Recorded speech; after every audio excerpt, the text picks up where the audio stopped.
So you're going to take your piece of paper, you're going to fold your two outsides in towards the middle, and then crease it.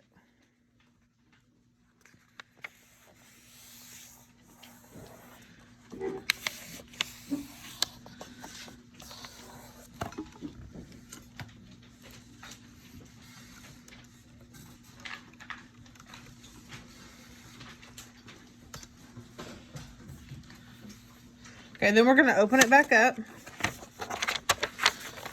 And in this middle section here is where we're going to glue in our graph.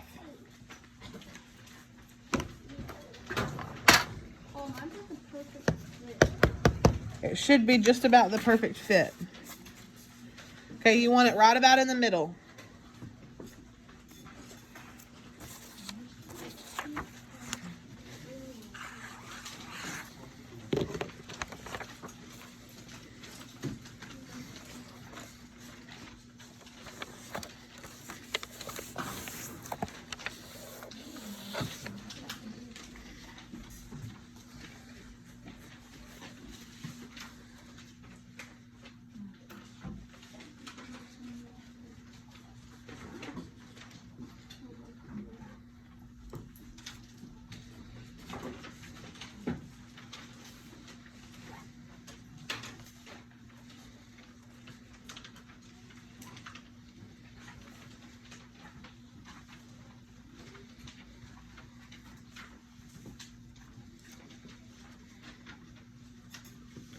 Okay, now we're going to take and we're going to cut two flaps on each. Well, we're going to cut it into two flaps on either side. So about where your graph runs across, you're going to cut your orange paper.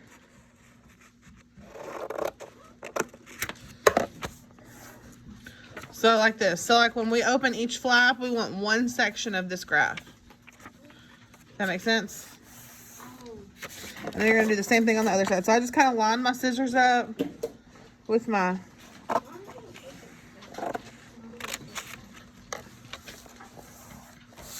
Because you folded it the wrong direction. Fold it hamburger, not hot dog. Just turn it. Nope, flip it. Yeah, now fold it again.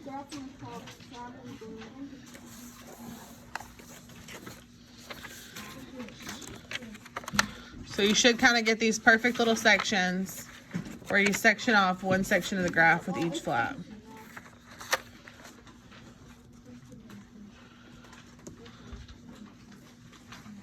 Okay, and we're going to talk about the different pieces of the graph that these represent.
Okay, so you've got 4 quadrants.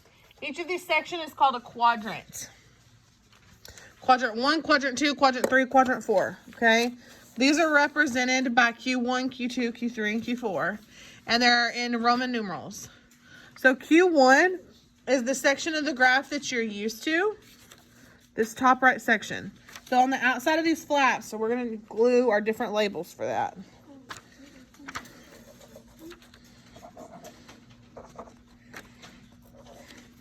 So Q1 goes in the upper right-hand corner because that's the quadrant you've always used until now. Then it goes counterclockwise. That means opposite the direction of clockwise. So Q2 is going to be to the left of that.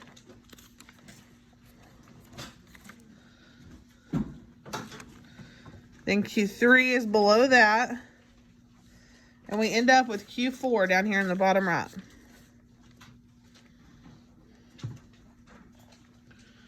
So we're going to glue our quadrant labels down. And those are called quadrants. Whoops, sorry. And you're welcome to write the word quadrant on here also.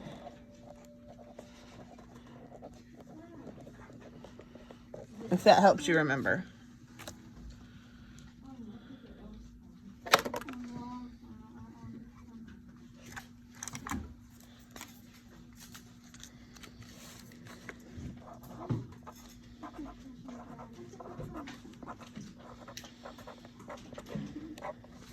And you'll see quadrant 1 or Q1 used interchangeably.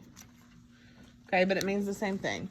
So you've got Q1 in the upper right-hand corner, then back to the left, you've got Q2, under that is Q3, and over is Q4.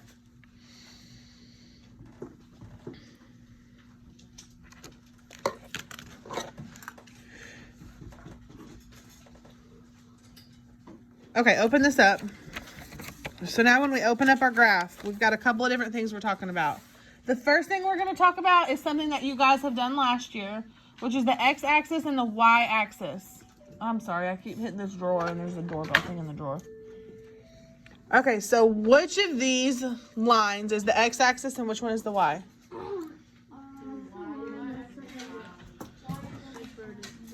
Y is the vertical, x is the horizontal.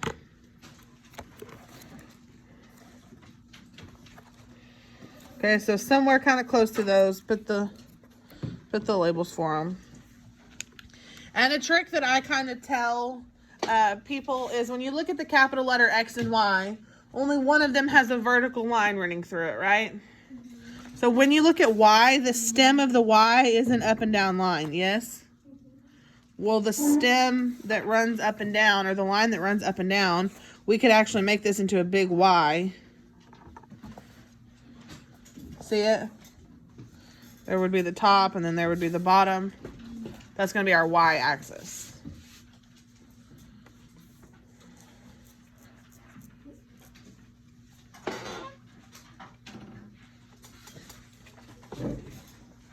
Okay, then we've got the origin, and we talked a little bit yesterday about the origin. What is the origin?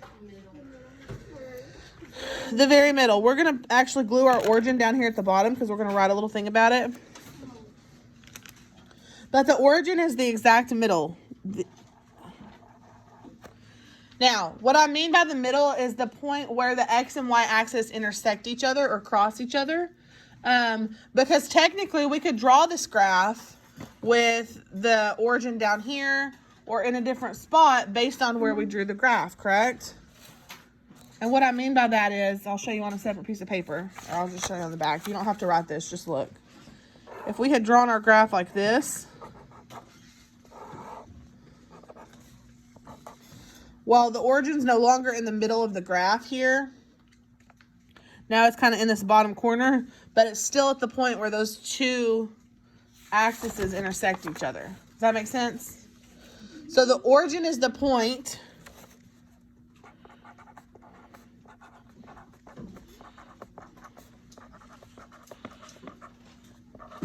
where x-axis and y-axis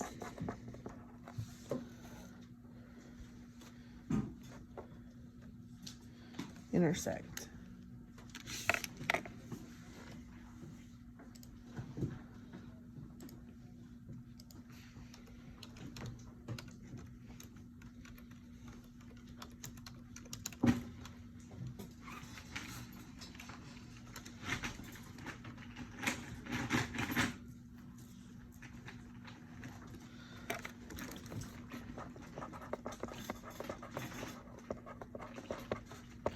Now, this is also the 0, 0 point. It's the point where both graphs are at 0, okay? And then I'm going to just draw me a little arrow.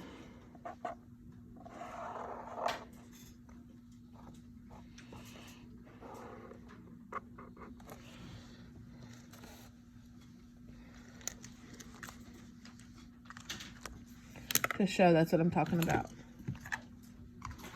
Okay, and while y'all are kind of filling everything in, I'm going to highlight the x-axis. And then I'm going to highlight my x-axis words. This again, all this is for, and the reason we use a lot of colors is to help you visually see when you're looking at your notes. If you look at your notes and you're trying to remember what the x-axis is, seeing it in the same color, seeing it written the same way, it just kind of jogs your memory of what we were talking about. When you see a paper, you can think, oh yeah, that was what I highlighted in that green color. Okay, it's just to help you kind of recall your notes whenever you're going through questions. And then I did my y-axis in a different color. Okay, and I matched my label to my graph.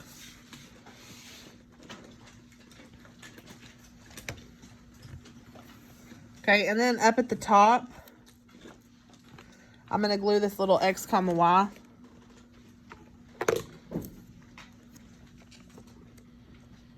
Just to remind myself that the x value comes first and then the y value.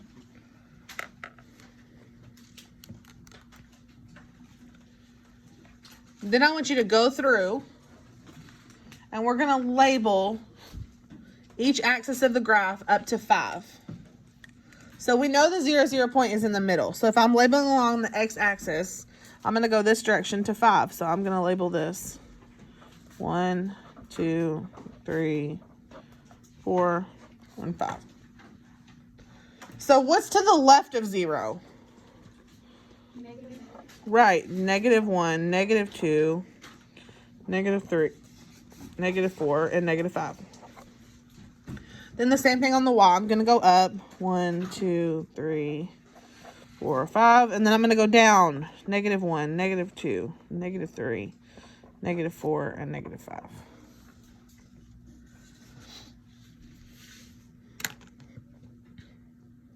So if both my numbers were positive, if I had a positive x, that means I'm going to go to the right, yes? And then if my y is positive, does that mean I'm going to move up or down? Up. So when both numbers are positive, I'm going to end up here in this top right section, yes? That's where I'm going to put my positive, comma, positive at. Because what this means is in this section of the graph, or in what quadrant, quadrant 1, both my x value and my y value should be positive numbers. And that makes sense, right? Because if we go along the positive numbers of the x and then the positive numbers of the y, that's the section of the graph we're looking in.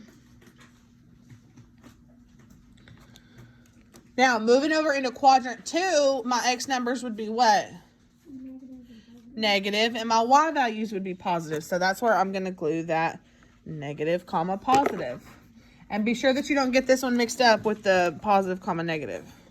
There's the negative first, and then comma, and then a positive. Because my x values here are what is negative. Then when both values are negative, that means I go to the negative numbers on the x, then I move down into the negative y numbers. I'm going to be in what quadrant? Quadrant 3. Where both numbers end up negative.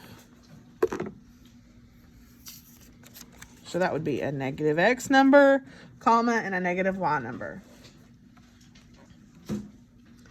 And then when I have a positive number for x and a negative for y, that puts me over here in quadrant 4. That makes sense?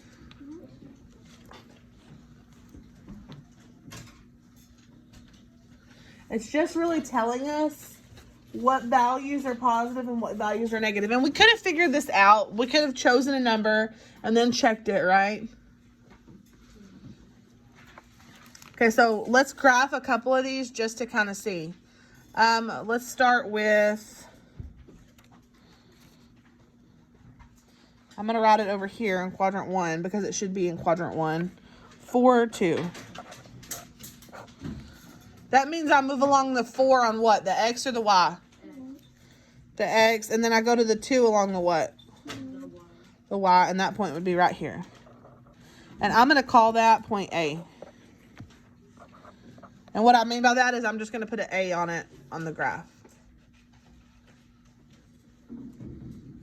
And then we'll do another one. We'll do one for label B, and we'll do, give me one, 3, 4. So that means go to the 3 on the X and the 4 on the Y, and that's way up here. And we're going to call that B.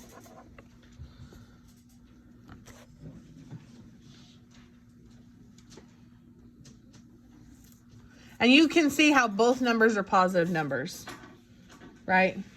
So in quadrant 1, both numbers will always be positive numbers. So let's come over here to quadrant 2. Let's do C. Let's do -1, +2, and -5, +3. That means we go along the X to the -1, and then we're going to go up 2. And then we're going to go to the -5 along the X and up 3. That's going to be our D. It's pretty simple. Okay, and then I'm going to give you points for the other two. I'm trying to get them all in here so y'all can see everything at one time as well. And y'all try to graph those. Try to do it as much as you can without looking, and then just checking them with mine.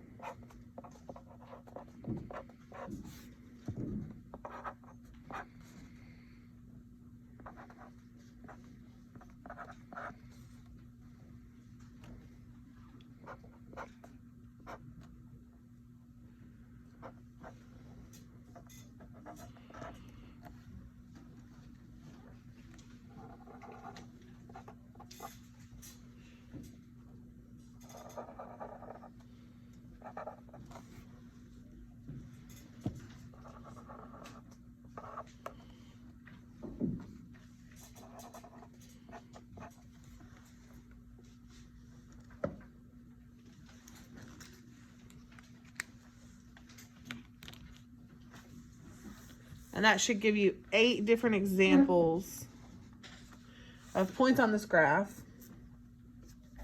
And now we can look back here, okay?